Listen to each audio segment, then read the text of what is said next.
बाट देख्नेले के भन्यो भने यिनीहरू अवसरवादी हुन्, अवसर पाए सत्ताको यसो रस पाउँछन् कि भनेर सत्तामा कुदिहाले भनेर त्यो बेला आलोचना व्यापक गरियो। आलोचना अर्कोतिर छ, तर कोही वास्तविकता सोसियो पोलिटिकल अर्गनाइजेसन हो पार्टी। सत्तामा जानको लागि नै उसको जो गठन हुन्छ, कहाँबाट सेवा गर्ने, जनताको कसरी आफ्नो नीति कार्यक्रमद्वारा चाहिँ जनतामा राजनीति देशको जो साधन स्रोत छ त्यो साधन स्रोतबाट जनतालाई सेवा दिने हो। हामी त्यो पोलिटिकल अर्गनाइजेसन चाहिँ एनजिओ हुँदैन कि कुनै डोनरले केही दियो त्यसबाट चाहिँ त्यही जाऊ काम गर भन्ने जस्तो हुँदैन। र तराईमा मात्रै केन्द्रित भए यिनीहरू भनेर आरोप लाग्न थाल्यो तपाईहरूलाई। त्यो आरोपबाट त हामी कहिले पनि बच्न सक्दैनौँ। त्यो त हामीलाई तराई मधेसको मानिसलाई हामीलाई बाहिरिया नै भन्छ, बाहिरबाट आएर बसेको हो। जबकि सत्ताधारीहरू आफ्नो इतिहास लेखाउँछ त कोही भन्छ फलानो ठाउँबाट आएको हो, फलानो ठाउँबाट। यहाँहरूलाई नजिकैको पारीबाट आएर बस्या भनिदिन्छ। त्यस्तो ऊ छ। शादी विवाहको कुरा आउँछ भने त अब हाम्रै नाम, तर दक्षिण भारतको कर्नाटकसम्म यहाँको सम्भ्रान्त परिवारहरूको शादी विवाह, चाहे गुजरात हो, कर्नाटकको काङ्ग्रेसको एमपी चाहिँ सँग भेट भएको थियो कि पडोसीको घरमा आगो लाग्यो भने त आफ्नो घर बचाउने तरफ त उसको चिन्ता हुन्छ नि, होइन? त्यसै कारण त्यो उसले त कोसिस गर्छ नि कि उसको घरको आगो समाप्त होस्, निभाइदिउँ, आफूले सक्दो सहयोग गरौँ। त्यसो त त्यसैले त्यो नमागे पनि त्यो अवस्था हुन्छ। सफलता असफलताको सूची बनाउनुहुन्छ भने असफलता नै बढी हुन्छ, बढी देखिन्छ, होइन? त्यस्तै गुण, अब गुणको कुरा गर्नु तुलोमा राख्ने हो भने असफलताको तुलो अलि माथि देखिन्छ। तिनी हुन्छ। तर जुन चिजमा कुनै न कुनै चिजमा त सफलता प्राप्त गरेकै हुन्छ। त्यस्तै एउटा गुण डेभलप भयो भने त्यही गुणको आधारमा मानिसहरू अगाडि बढेकै छन्। त्यसै कारण अब हाम्रो यहाँ जो राष्ट्रियता छ त्यो सर्टेन राजतन्त्रको समयमा 5 तत्त्वमा आधारित गरियो। राजा महेन्द्रको समयमा राजतन्त्र, एउटा धर्म, एउटा भाषा, एउटा ड्रेस र एउटा पिरियडको गौरवपूर्ण इतिहास। यो 5 तत्त्वलाई चाहिँ हाम्रो राष्ट्रियता भनिन्थ्यो। अब यसमा त अरू कई तत्त्वहरू खतम भयो। धर्मनिरपेक्ष छ, राज्य त छ धर्मनिरपेक्ष, जनता कहाँ धर्मनिरपेक्ष हुन्छ? जनताको त आफ्नो आफ्नो धर्म हुन्छ। धर्मनिरपेक्ष भन्ने राज्य भन्ने हो, राष्ट्र हामी भन्छौँ तर वास्तवमा राज्य हो त्यो धर्मनिरपेक्ष राज्य। किनकि अब हाम्रो यहाँ हिन्दू बौद्ध यो त पुरानै धर्म हो, त्यो बजारको सोभरेन्टी हो। राष्ट्रियता आज कमजोर भएको छ नि, होइन? त्यतातिर गएछ र दुनियाँले तपाईँको राष्ट्रियता त स्वीकार गरिरहेको छ नि। कुनै जब दुई देशको बिचमा कुनै सम्बन्ध राम्रो नराम्रो सम्बन्ध देखा परेको हुन्छ त्यस बेला के साबित हुन्छ कि दुईटा देश छ, दुई सोभरेन कन्ट्री छ। त्यो त त्यसै साबित गरिरहेको हुन्छ। बलवानले पनि कमजोरको स्थितिलाई स्वीकार गरिरहेको हुन्छ। तर सबभन्दा पहिला त भुखाले खाना माग्छ, होइन? अधिकारविहीनले अधिकार माग्छ, स्वाभाविक हो। त्यस कारण त्यो अवस्था त स्थानीय उसबाट न हुन्छ, बाहिरबाट त त्यो अवस्था हुँदैन। परिवर्तन चाहिँ के भयो, जनताले चाहिँ के पायो? अब यसमा दुईवटा कुरा छ। एउटा कुरा त के हुन्छ कि जब कुनै ठुला परिवर्तन हुन्छ तब सुरुवातमा परिवर्तनको अवस्थामा र पहिलेको अवस्थामा परिवर्तन बढी चाहिँ वो लट्टु जस्तो हुन्छ, उसको अगाडि बढ्नुपर्ने हो, तर लट्टुमा के हुन्छ कि त्यही घुमिराखेको हुन्छ। त त्यो अवस्था एउटा छ कि धेरै यो जनआन्दोलन भयो, त्योभन्दा अगाडि जनयुद्ध भएको थियो, धेरै क्षतिहरू भएको छ। इन्फ्रास्ट्रक्चरहरूको क्षति भयो, मधेस आन्दोलनकै कुराहरू पनि छन्। मधेस आन्दोलन भयो, फेरि अन्य जातीय आन्दोलनहरू भएको छ। त त्यसले जुन रफ्तारले चाहिँ अगाडि बढ्नुपर्ने र एकैचोटि चाहिँ सबैको जुन समस्या छ हामीले समावेशी पनि भनेका थियौँ, त्यो हुन सकेको छैन। आदरणीय दर्शकबिन नमस्कार। आजको सन्दर्भ कार्यक्रममा यहाँहरूलाई हार्दिक स्वागत छ। म सुदर्शन आचार्य। दर्शकबिन, आजको सन्दर्भमा आज हामी लोकतान्त्रिक समाजवादी पार्टीका अध्यक्ष महन्त ठाकुरलाई अतिथिको रूपमा निम्त्याएका छौँ। विशेष गरी उहाँ नेपालको पुरानो राजनीतिज्ञको हिसाबले समग्र राजनीतिक व्यवस्था र व्यवस्था परिवर्तन पछिका जनताका उपलब्धिका विषयमा हामी विशेष बहस गर्नेछौँ। साथसाथै भर्खरै मात्रै जनता समाजवादी पार्टी जसपा विभाजनपछि बनेको लोकतान्त्रिक समाजवादी पार्टी र यसका आगामी एजेन्डाहरू, आगामी कार्यदिशाहरू कस्तो रहन्छ भन्ने विषयमा पनि हामी केन्द्रित रहनेछौँ। सर्वप्रथम आजका अध्यक्ष र आजका अतिथिलाई स्वागत गरौँ। स्वागत छ सर यहाँलाई माउन्टेन टेलिभिजन। धन्यवाद। आराम हुनुहुन्छ? ठिकै छ। यहाँ ठिकै छ भन्नुभयो, तर समग्र यो राजनीति व्यवस्था, यी पात्र, यी दल कता कता जनतामा चाहिँ नैराश्यता सधैँभरि छाउने देखियो क्या। नेपाली राजनीति किन यस्तो धुमिल अवस्थामा रहिरहेको लामो समय भयो? यहाँले कसरी विश्लेषण गर्नुभएको छ समग्र विश्लेषण गर्दा? होइन, विश्लेषण जहाँसम्म विश्लेषणको प्रश्न हुन्छ त अब हाम्रो राजनीतिमा चाहिँ अस्थिरताको समय बढिरहन्छ। स्थिरता कहिलेकाहीँ मात्रै देखा परेको छ। डेमोक्रेसी पनि हुन त स्थानीय तहसम्म पुगिसकेको छ। इलेक्टेड गभर्मेन्ट छ सबै ठाउँमा, तर अधिकार सम्पन्न अहिलेसम्म पनि हुन सकेको छैन। स्थानीय तहको पनि सरकारको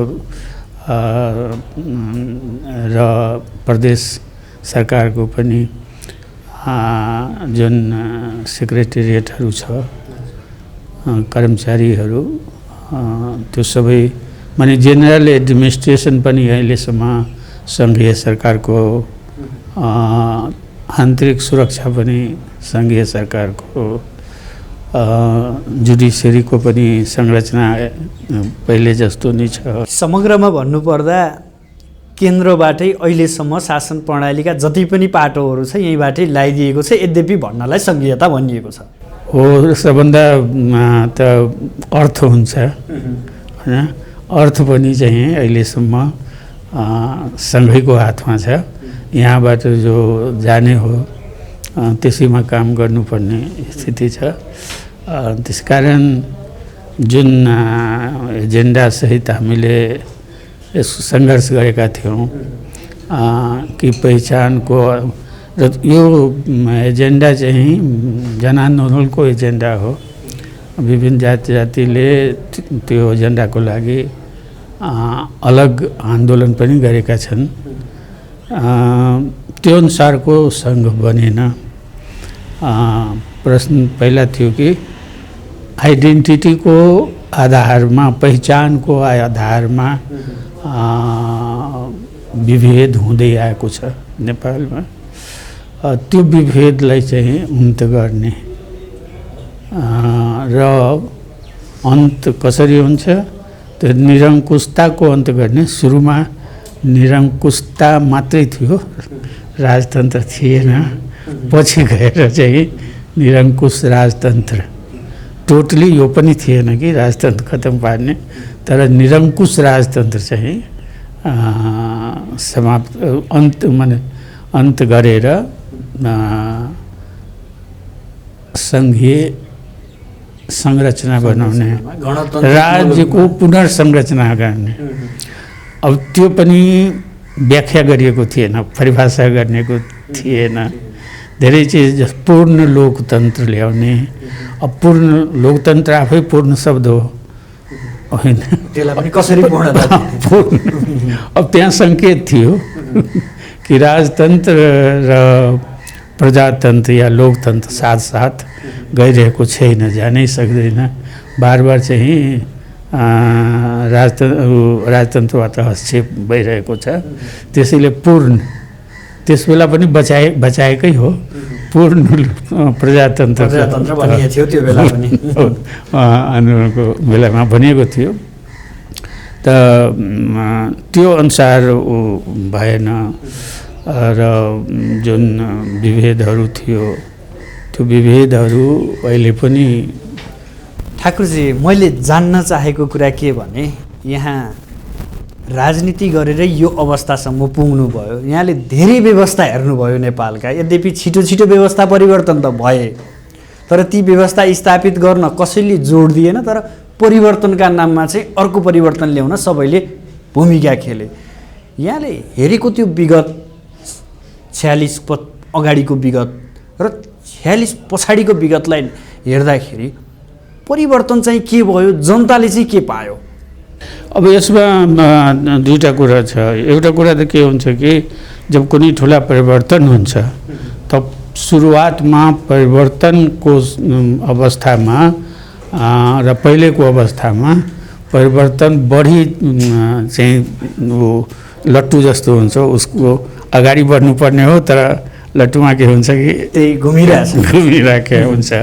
त त्यो अवस्था एउटा छ कि धेरै यो जनआन्दोलन भयो, त्योभन्दा अगाडि जनयुद्ध भएको थियो, धेरै क्षतिहरू भएको छ, इन्फ्रास्ट्रक्चरहरूको क्षति भएको, मधेस आन्दोलनकै कुराहरू मधेस आन्दोलन भयो, फेरि अन्य जातीय आन्दोलनहरू भएको छ। त त्यसले जुन रफ्तारले चाहिँ अगाडि बढ्नुपर्ने र एकैचोटि चाहिँ सबैको जुन समस्या छ हामीले समावेशी पनि भनेका थियौँ, त्यो हुन सकेको छैन। त्यसैले र सरकारमा पनि स्थिरता रहेन। त्यसै कारण त्यो पनि एउटा कारण हो कि जो हाम्रो आशा थियो कि एउटा कुरा के थियो कि सरकार कम्तीमा 5 वर्ष चल्छ भने बिस्तारै भए पनि केही न केही काम प्रगति डेभलपमेन्टको कुरा आशा त्यो थियो, तर त्यो पनि भएन। अब पूर्ण बहुमत कि अपार बहुमत भनौँ न, लगभग 2/3 बहुमतको भारी पनि बोक्न सकेन तत्कालीन नेकपाले। र अहिले पनि झन् त्योभन्दा पनि स्थिति राम्रो देख्दैन। बाहिरबाट देख्दाखेरि साह्रै राम्रो देखिन्छ क्या, जनताले हेर्दाखेरि ओहो नेताहरू एकले अर्कोलाई गाली गरेका छन्, उखान टुक्कादेखि लिएर एकले अर्कोलाई आरोप प्रत्यारोप त जनताले सुन्दा यति मजाक छ, तर वास्तविक पीडा यी जनताले खेपिरहेका यावत दुःखलाई चाहिँ नेताले किन बुझ्दैनन् भन्ने कुरा हो। होइन, नेताले बुझेर पनि के गर्छन् हेर्नुहोस्, सब एक प्रकृतिको पनि यो कोभिडले गर्दा पनि सारा विश्व नै परेशान छ र झन् हामीसँग त टेक्नोलोजी पनि छैन, क्यापिटलको पनि कमी नै छ। त्यसले गर्दा खोप लगाउनको लागि पनि बाहिरबाट नै किनेर ल्याउने हो या कसैले, मित्र राष्ट्रहरूले भारत, चीन, अमेरिका यिनीहरूले दिएको छ, जापानले पनि दिएको छ। त र होइन भने त्यो त्यतिले पुगेन भने किनेर र सबै ठाउँमा अहिले पनि चाहिँ पुग्न सकेको छैन। जनतामा पनि हल्का चेतना र अस्पतालमा यति भिड छ, प्राइभेट अस्पताल होस् चाहे सरकारी अस्पताल होस्, बरन्डामा नि उपचार गर्नुपर्ने बाध्यता छ। त अब यसको असर, यो रोगको असर चाहिँ विश्वभरिमा र हाम्रो यहाँ चाहिँ शिक्षा, स्वास्थ्य, त्यसपछि वाणिज्य, व्यवसाय, खेतीपाती, माने जीवनको हरेक क्षेत्रमा चाहिँ स्कुल कलेज पढाइमा असर। स्कुल कलेज कहिले परीक्षा होला, कहीँ केही दिनसम्म अनलाइनमा चाहिँ पढाइ सुरु गर्यो। फेरि चाहिँ अब एकातिर चाहिँ सामाजिक दूरी या भौतिक दूरी मेन्टेन गर्नुपर्छ, तर सभाहरू भइरहेको छ। समग्रमा हेर्दाखेरि अस्तव्यस्त नै छ राजनीति। राजनीतिको अस्तव्यस्ततालाई सबै क्षेत्र अस्तव्यस्त भएको अवस्था, अस्तव्यस्त छ। त्यसैले यस्तो वास्तवमा असन्तोष छ, असन्तुष्टि छ। यो अवस्था त राम्रो हुँदैन, किनकि यस्तै अवस्थामा देशहरूमा विस्फोट भएको छ, विद्रोह भएको छ, सत्ताहरू चेन्ज भएको छ। यही परिवेशलाई हेर्दाखेरि जब अस्थिरता निम्तिन्छ नि देशमा, राजनीतिक अस्थिरता सबैतिर अस्तव्यस्त हुन्छ, तब अन्य मुलुकले अथवा अन्य बाह्य शक्ति भन्छौँ नि हामीले, कतिखेर आफूलाई अप्ठ्यारो पर्दाखेरि बाह्य शक्तिको खेलमा पर्यौँ भन्छौँ। ती शक्तिहरूले खेल्ने मौका पाइरहेको अवस्था हुन्छ।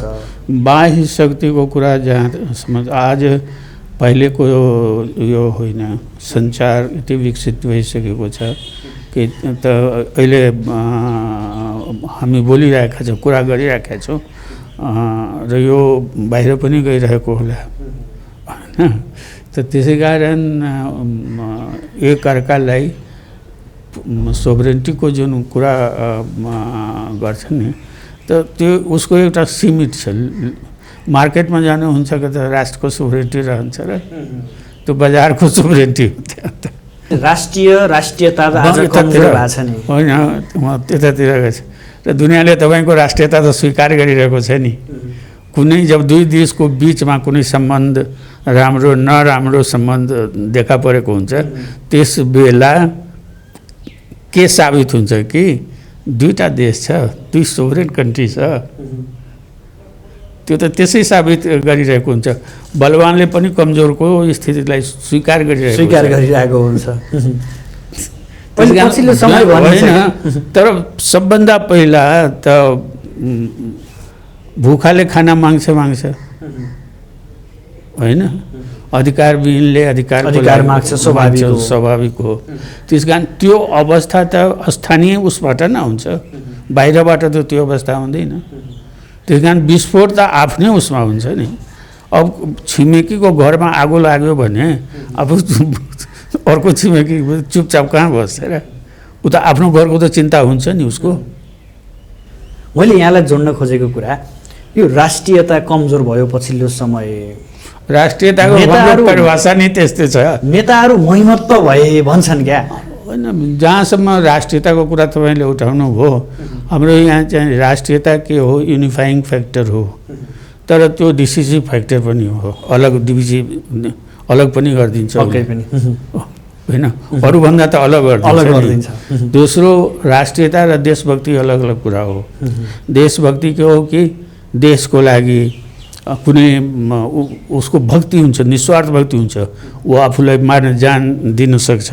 त्यस किसिमको क्रिकेटको खेलमा जित्यो भने त उसलाई खुसी हुन्छ, फुटबलको क्षेत्रमा जित्यो भने उसको देशभक्ति त्यहाँ चाहिँ पहिला। राष्ट्रियता के हो कि कसैको एगेन्स्टमा हुन्छ, आफू मर्नुभन्दा पनि अरूलाई मार्ने चाहिँ उसको नारा हुन्छ, अरूप्रति बढी टार्गेट हुन्छ उसको, अरू टार्गेट हुन्छ। त्यसै कारण अब हाम्रो यहाँ जो राष्ट्रियता छ त्यो सर्टेन राजतन्त्रको समयमा 5 तत्त्वमा आधारित गरियो। राजा महेन्द्रको समयमा राजतन्त्र, एउटा धर्म, एउटा भाषा, एउटा ड्रेस र एउटा पिरियडको गौरवपूर्ण इतिहास। यो 5 तत्त्वलाई चाहिँ हाम्रो राष्ट्रियता भनिन्थ्यो।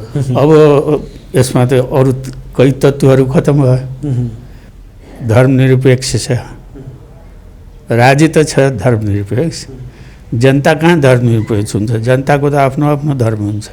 धर्मनिरपेक्ष भन्ने राज्य भन्ने हो, राष्ट्र हामी भन्छौँ, तर वास्तवमा राज्य हो त्यो धर्मनिरपेक्ष राज्य। किनकि अब हाम्रो यहाँ हिन्दू, बौद्ध यो त पुरानै धर्म हो। त्यसपछि अरू धर्महरू पनि छ, प्राकृतिक धर्महरू। अब राई, लिम्बू यिनीहरूको आफ्नो धर्म पनि छ र हामीसँग पनि मिलेर कतिपय कुरा मिलिरहेको छ, संस्कृतिहरू मिलिरहेको छ, तर उनीहरूको आफ्नो पनि त छ नि। त्यसै कारण विभिन्न धर्म छ, विभिन्न संस्कृति छ, विभिन्न भाषा, तर सबैलाई समेटिरहेको छैन हाम्रो राष्ट्रियताको जुन डिफिनेसन छ। त्यसले गर्दा चाहिँ नेगेटिभ मेसेज दिन्छ। यो पोजिटिभ मेसेज सरकारको पक्षमा हुन्छ किनकि जब देश राज्यलाई चाहिँ सङ्कट राज्यलाई भने सरकारलाई सङ्कट हुन्छ भने त्यसबेला राष्ट्रियताको नारा दिन्छ। नारा मात्रै हो यो, त्यो नारा मात्रै हो। बिल्कुल। यो भन्दै गर्दा अघि पनि मैले थोरै प्रसङ्ग जोडेँ यहाँको राजनीति र यहाँको राजनीति पृष्ठभूमिदेखि आजको दिनसम्म आइपुग्दा यहाँले समग्र जीवन लगभग करिबन राजनीतिमै बिताउनु भयो। कसरी हेर्नुहुन्छ आफ्ना समकालीन नेताहरूलाई? होइन, हेर्ने जहाँसम्म कुरा छ त हेर्नुहोस्, भूमिका हेर्ने भूमिकाको कुनै राजनेताको सफलता असफलताको सूची बनाउनुहुन्छ भने असफलता नै बढी देखिन्छ होइन। त्यस्तै गुण, अब गुणको कुरा गर्नु तुलोमा राख्ने हो भने असफलताको तुलो अलि माथि देखिन्छ। त्यो नै हुन्छ। तर जुन चिजमा कुनै न कुनै चिजमा त सफलता प्राप्त गरेकै हुन्छ। त्यस्तै एउटा गुण डेभलप भयो भने त्यही गुणको आधारमा मानिसहरू अगाडि बढेकै छन्। कोही कुस्ती खेल्छन् भने त्यसैमा, कोही साइकलले दौडमा चाहिँ लाग्छ। ठाकुरजी, मैले यहाँनिर सुन्न खोजेँ, तपाईँका समकालीन नेताहरूले देशको नेतृत्व पनि गरिसक्नु भयो, उच्च पदमा पनि पुगिसक्नु भएको छ। यद्यपि तपाईँ पुग्नु भएको छैन, पार्टीको सर्वोच्च पदमा हुनुहुन्छ, त्यो आफ्नो ठाउँमा छ, तर राज्य सञ्चालन गर्ने ठाउँ त्यो सिंहदरबार गेटभित्र पसेर त्यो त्यहाँको नेतृत्वको कुर्सीमा यहाँ पुगिसक्नु भएको छैन अझै शीर्ष तहमा। के हुँदो रहेछ त्यहाँ पुगेपछि काम गर्न नसक्ने, अनि बाहिर चाहिँ यस्तो गर्छौँ परिवर्तनको यो गर्छौँ भनेर हुङ्कार मात्रै फेर्ने? होइन, त्यो चिज म त्यागेर आइसकेको हो। मधेस आन्दोलन चलिरहेको थियो अनि त्यस बेला साथीहरूको पनि मधेसको जनताको पनि के माग थियो कि तपाईँ के को लागि त्यहाँ बस्नुभएछ, के लिनु छ तपाईँले, आउनुहोस् अब मधेसलाई केही समय दिनुहोस्। र जुन किसिमले त्यहाँ प्रशासनबाट व्यवहार भइरहेको छ मलाई पनि लाग्यो कि यो अलि जाति नै भइरहेको छ। त्यसै कारण त्यो जातिको विरुद्धमा मैले चाहिँ काङ्ग्रेसलाई त्यागेर म त्यहाँ गएको हो। त्यो ठाकुरले काङ्ग्रेस नत्यागेको भए पहिलो राष्ट्रपति हुन्थ्यो भनेर सहज रूपमा पनि आकलन गरिन्थ्यो त्यो बेला। त्यो सही कुरा हो। त्यो सब त म त्यागेर नै, तपाईँले जुन प्रश्न उठायो त्यो आकाङ्क्षा, अब राजनीति गर्नेको त्यो आकाङ्क्षा हुन्छ होइन, त्यो त म त्यसै बेला त्यागेर आएको हो।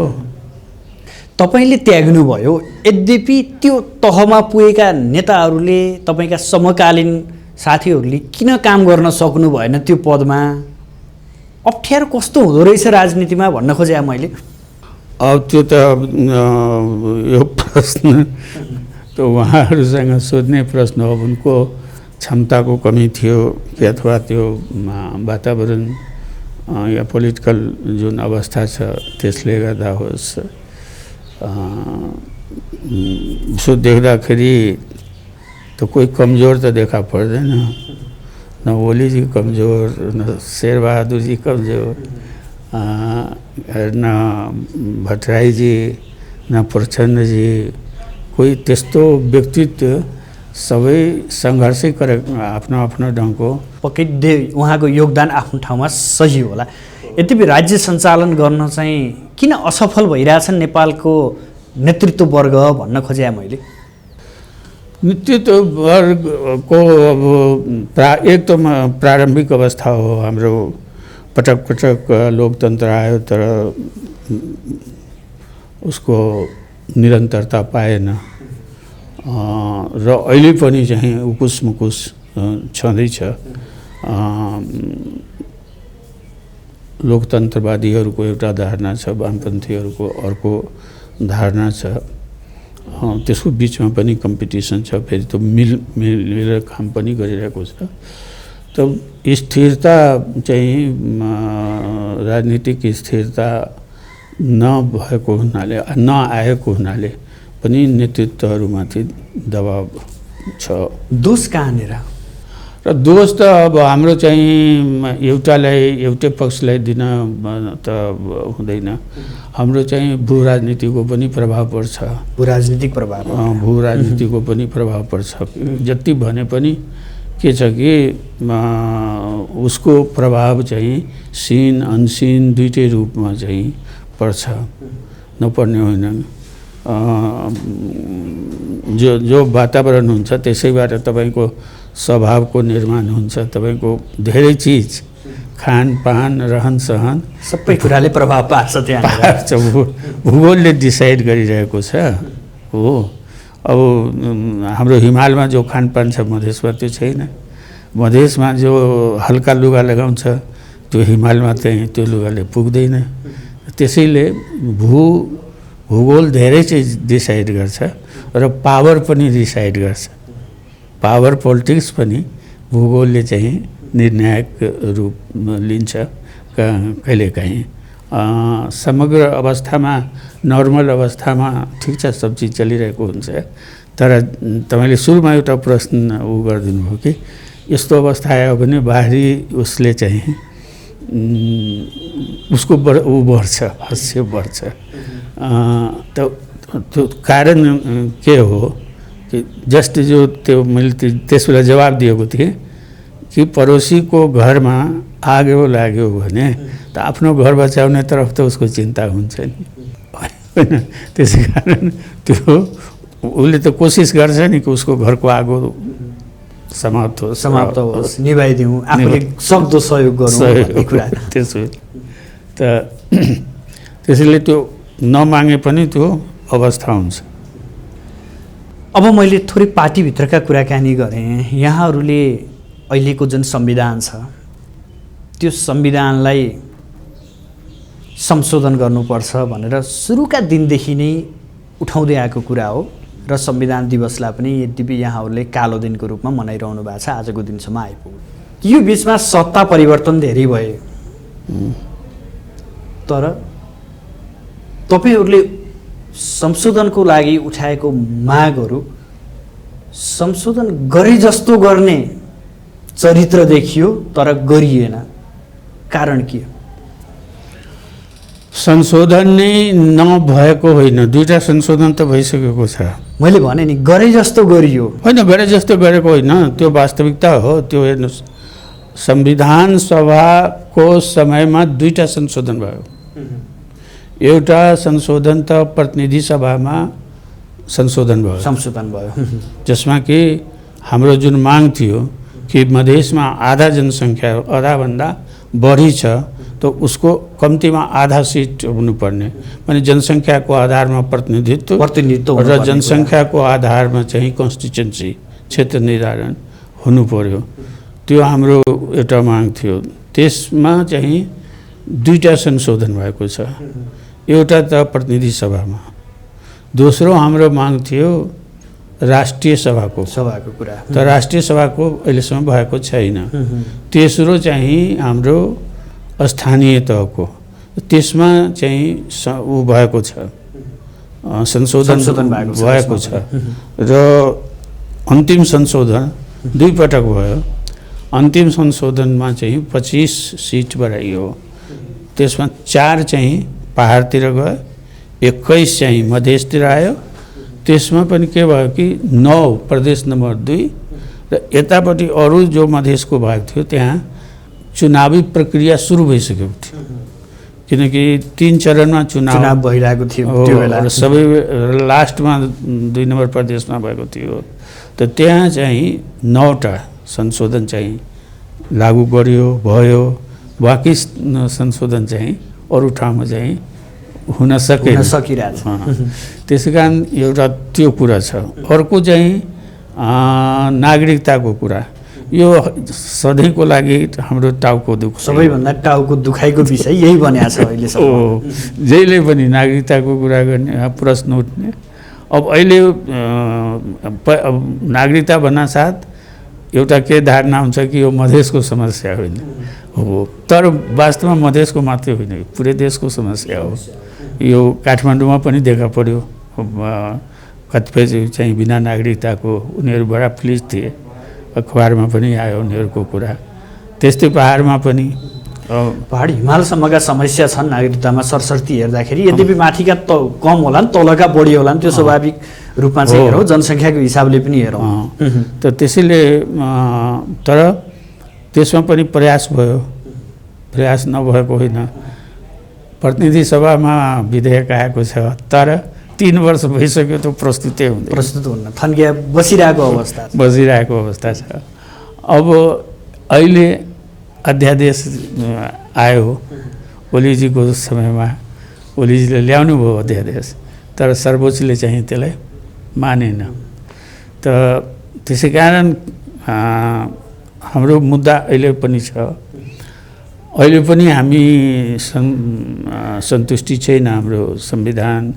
यही बिचमा तपाईहरूलाई पूर्व सरकार यानि कि ओली सरकारले केही मुद्दाहरू तपाईहरुका मागहरू सम्बोधन गरिदियो र यहाँहरू सरकारमा पनि जानुभयो, यद्यपि दिनको हिसाबले तलमाथि केही दिन भयो, त्यसमा अर्कै पाटो भयो र बाँकी सरकारबाट बाहिरिसकेपछि अहिलेको देउबा सरकारलाई पनि यहाँहरूले समर्थन गर्नुभयो। बाहिरबाट गरेका छौँ हामी, सरकारमा नजाने निर्णय गर्नुभयो भन्ने कुरा होइन। अहिले पार्टीले त्यस्तो कुनै निर्णय गरेको छैन, जाने या नजाने। र यस विषयमा उहाँसँग कुनै प्राइम मिनिस्टरसँग कुनै कुरा पनि भएको छैन। हामी मुद्दाको नै कुरा उठाएका छौँ कि हाम्रा जो मुद्दाहरू छन् अहिले पनि 139 जना विशेष गरी चाहिँ जिल्ला प्रशासन कार्यालयबाट जुन फैसलाहरू भएको थियो त्यो हटाइयो, त्यसबाट मुक्त गर्यो र साना साना मुद्दाहरू 2 महिना 3 महिना 4 महिना 6 महिना इत्यादि जो सजाय पाएका थिए तिनको सजायहरू मिना गर्यो, जरिमानाहरू मिना त्यो ओली सरकारले गर्यो। यो शर्तमा जानुभएको यही सम्बोधन गर हामी चाहिँ तपाईको सरकारमा आउँछौँ भन्ने शर्त थियो त्यो बेला यहाँहरूको? शर्त भन्दा पनि सुरुदेखि नै उहाँ प्रयास गर्दै हुनुहुन्थ्यो, त्यो सरकारमा आउनुहोस् यहाँ पनि र प्रदेश नम्बर 2 मा पनि। तर हामीले कुनै निर्णय त्यस बेला लिएका थियौँ। त्यही सरकारमा गएपछि तपाईहरुको अलि बढी आलोचना भयो कि लामो समयसम्म काम गर्न पाएको भए कामले जित्न सकिन्थ्यो होला। यद्यपि त्यो चुनावको घोषणा भइसकेको थियो। हाम्रो के थियो साथीहरूको कि चुनावी सरकारमा ठिक छ गए हुन्छ, यो 2 महिना 3 महिनाको हुन्छ, धेरै दिन हुने चुनाव भइसकेपछि। र जेनरली हाम्रो यहाँ चाहिँ चुनावी सरकारमा चाहिँ अरू पार्टीहरू पनि सामेल भएको गराएकै हो, विगतमा इतिहास पनि देखिएकै थियो। त्यसले त्यो उसले गयो, अब काम गर्न पाएन।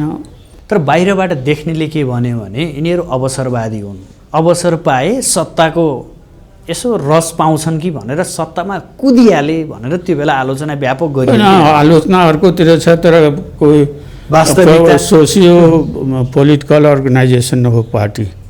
सत्तामा जानको लागि नै उसको जो गठन हुन्छ, कहाँबाट सेवा गर्ने जनताको कसरी आफ्नो नीति कार्यक्रमद्वारा चाहिँ जनतामा राजनीति देशको जो साधन स्रोत छ त्यो साधन स्रोतबाट जनतालाई सेवा दिने हो। हामी त्यो पोलिटिकल अर्गनाइजेसन चाहिँ एनजिओ हुँदैन कि कुनै डोनरले केही दियो त्यसबाट चाहिँ त्यही जाऊ काम गर भन्ने जस्तो हुँदैन हो। त्यो त्यसै कारण सरकारमा नजानु त पोलिटिकल अर्गनाइजेसन किन,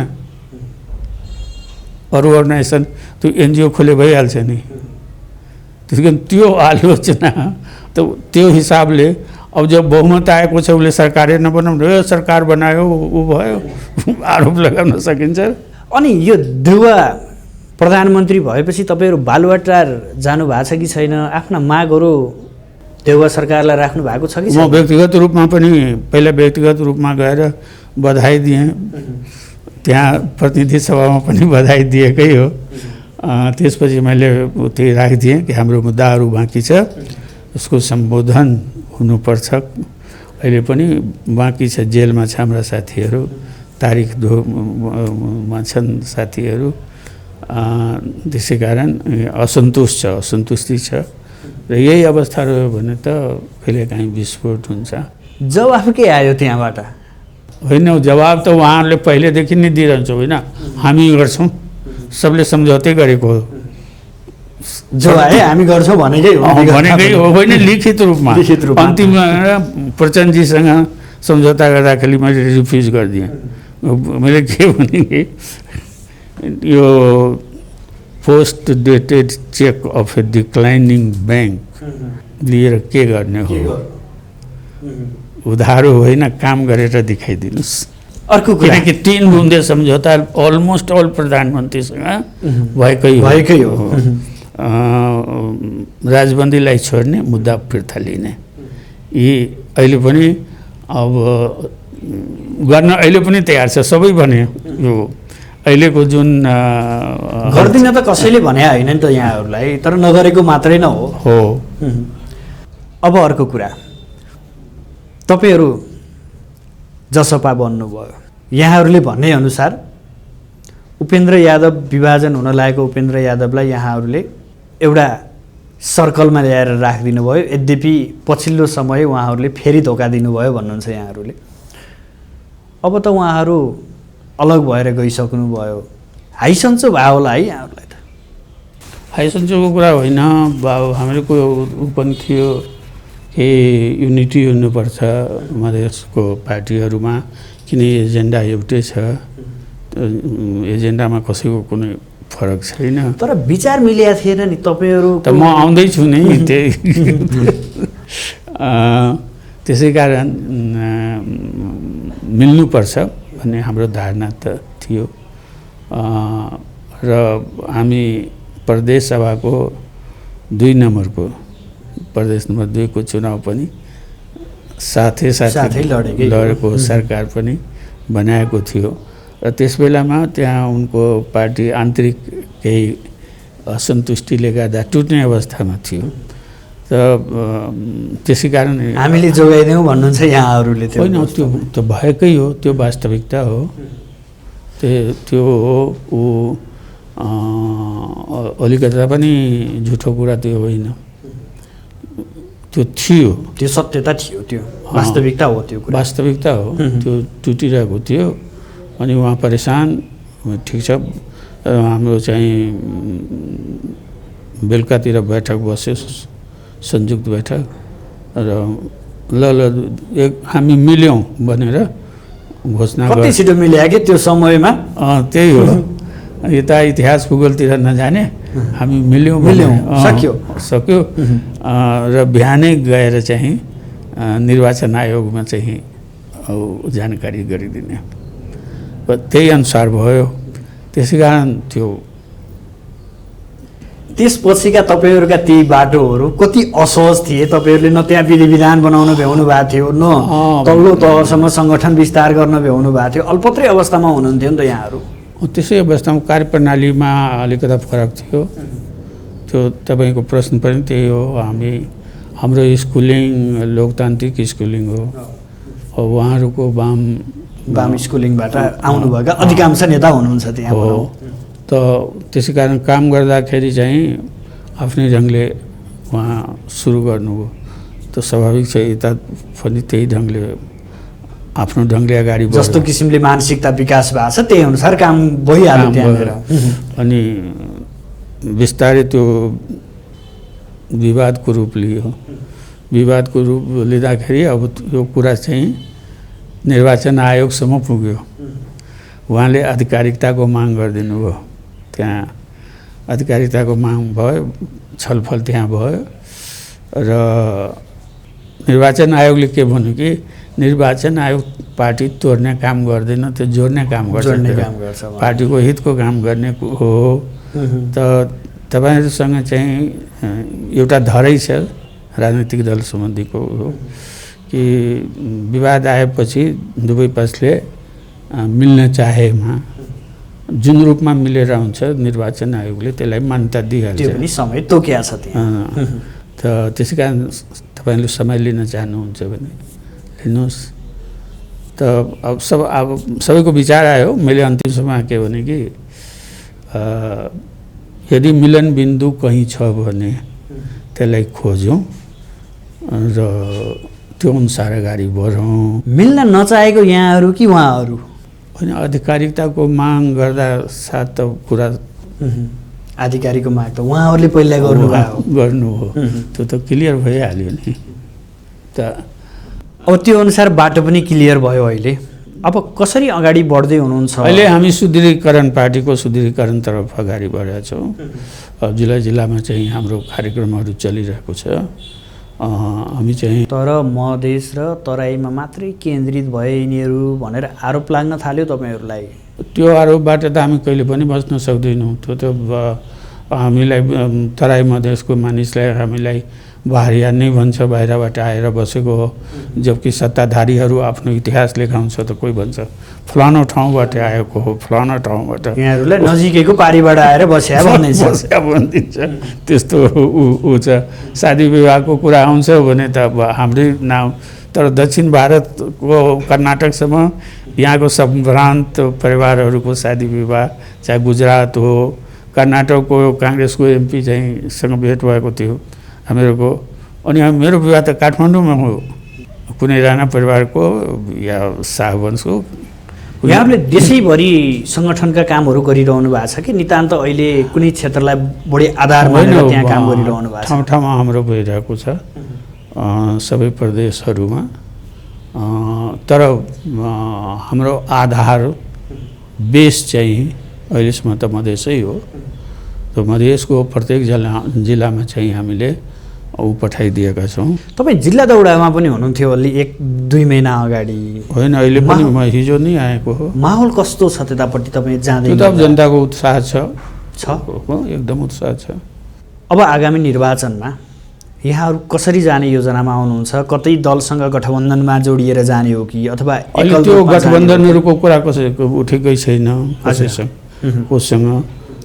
दुईवटा कुरा हुन्छ, एउटा त केन्द्र स्तरमा नै गठबन्धन, अर्को कुरा के हुन्छ कि स्थानीय स्तरमा पनि सेटलमेन्ट उम्मेदवारहरूले आफ्नो ढङ्गले गर्छ, त्यसलाई चाहिँ पार्टीले मान्यता दिएको हुन्छ। हामी पहिला पनि दिएको हो। यदि दुईवटा पार्टी मिलेर उनीहरू आपसमा एकअर्कालाई सहयोग गरेर खडा हुन चाहन्छ भने ठिकै, तर त्यो त्यहीसम्म सीमित, त्यो अरूको लागि हुँदैन। कुनै क्षेत्र विशेष, कुनै पद विशेषको लागि मात्रै। त्यतिखेर कस्तो परिस्थिति आउँछ त्यो अनुसार यहाँहरू सहकार्य र सम्बन्धको कुरालाई अगाडि बढाउनुहुन्छ। अब मैले अन्तमा अलि व्यक्तिगत लाग्ला यो प्रश्न। राजनीतिको यो जीवनभरि राजनीति गर्दै गर्दा अब नेतृत्व पनि सुम्पिन पाए हुन्थ्यो। नयाँ पुस्ता भनेर पछिल्लो समय सबै राजनीतिक दलमा चर्चा चलिरहेको बेला अब यो पार्टी हाँक्ने व्यक्ति कोही आउँछ भने मैले एउटा अभिभावकत्व भूमिका निर्वाह गर्न सक्छु भनेर महन्त ठाकुरले कहिले भन्ला? यो प्रश्न पनि सोधिदिनु होला भन्ने एउटा। होइन, सोध्नु कि तपाईँले राम्रै प्रश्न गर्नुभएछ। त्यो त स्वाभाविक कुरा हो। जहाँसम्म कतिपय देशहरूमा त कुनै पदको लागि चाहिँ समय नै निर्धारण छ, निर्धारित छ। पार्टीमा त्यस्तो कुनै समय निर्धारित गरिएको छैन, हाम्रो यहाँ पनि छैन। कुनै पदको लागि पनि त्यस्तो निर्धारण त गरिएको छैन। तर के छ कि त्यो विचार मैले जो एउटै तराई मधेस लोकतान्त्रिक पार्टी थियो त्यस बेलामा मैले भनिसकेको थिएँ कि म अधिवेशन गराएर नेतृत्व बिस्तारै तपाईँहरू आफ्नो हातमा लिनुहोस्। त्यतिखेर भन्नुभएको थियो यहाँले पक्कै पनि। र त्यसतर्फ म गइ नै रहेको थिएँ। अब अधिवेशन भइसक्यो, पार्टी विधिवत भइसक्यो, होइन खालि चुनावको लागि मात्रै होइन, राजनीतिक मान्यता पनि पाइहाल्यो, होइन। त्यसै कारण तर यसै बिचमा के भयो कि राजपा बन्यो। अब जति साना साना थिए एक जग्गा त्यस बेला पनि आयो। अब फेरि नयाँ ढङ्ग सुरु भयो। त्यसमा केही वर्षसम्म त चल्यो, तर त्यति सफलता चुनावमा अवश्य चाहिँ केही सफलता भयो, हात पर्यो, तर समग्र राजनीतिमा सफलता हात चाहिँ नपरेकै हो यहाँलाई। त्यसैले मेरो अहिलेको जुन छ कि सङ्गठन सुदृढीकरण जुन उठाएका छौँ कदमहरू, त्यो चाहिँ अधिवेशन गराएर त्यो अटोमेटिकली चाहिँ त्यो आउँछ, नेतृत्वको पालो आउँछस्, आइहाल्छ नि त्यो। हस्, समय दिनुभयो यहाँले।